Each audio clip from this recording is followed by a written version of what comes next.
frame instead of counteracting it. We're perpetuating it because they don't hear the word not.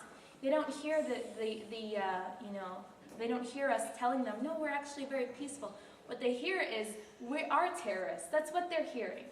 So it's very, very important to keep this in mind and to understand that instead of working within that frame, we need to create our own frame. And Brother Hadis talked about that a little bit in the sense that when we're engaging with the media, we need to talk about the things that we are and not the things that we're not. Expressing those commonalities and bringing us together rather than saying, being on the defense and saying, well, we're not this and we're not that. It's a losing battle. So when it comes to framing, you need to determine whether the current state of the debate requires framing, reframing, or amplifying. Do you need to reframe the issue? Are you currently losing the battle? Are you currently portrayed negatively? Do you need to reframe?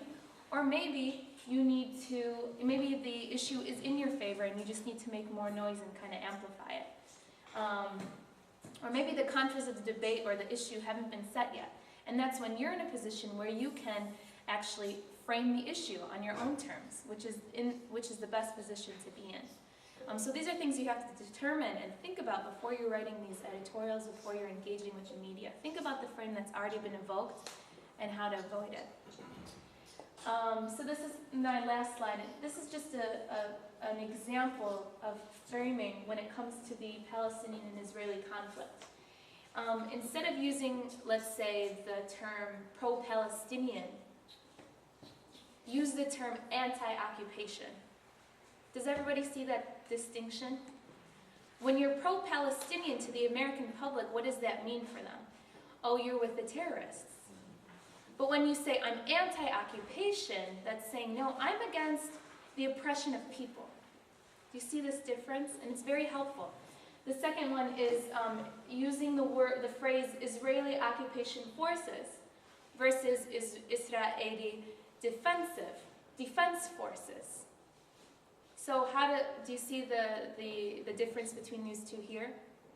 When you're saying that Israel is the occupation force, you're saying that these are people who, what they're doing is they're occupying a land, versus they're defending themselves from, the protection of their land. It's a very subtle difference, but it's very important. It helps in framing the issue.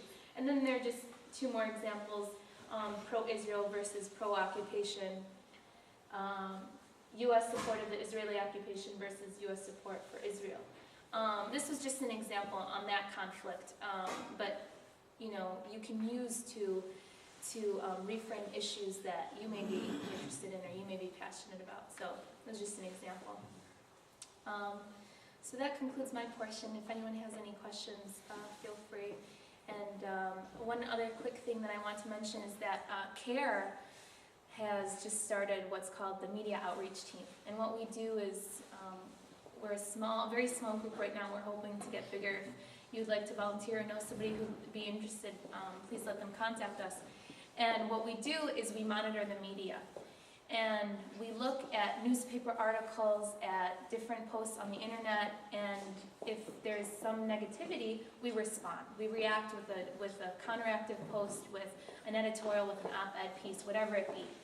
And at the same time, we have a proactive approach where we look in the community and look at people who are doing good things, and we shed a positive light on them. On the flip side, people who are spreading hate, people who have, an agenda that's anti-Muslim and bigoted, we also expose them through a blog that we maintain. So, just so you know what our organization is doing in terms of media, that's our, in addition to many other things, that's a project that's specifically catered towards engaging the media. So, if you're interested.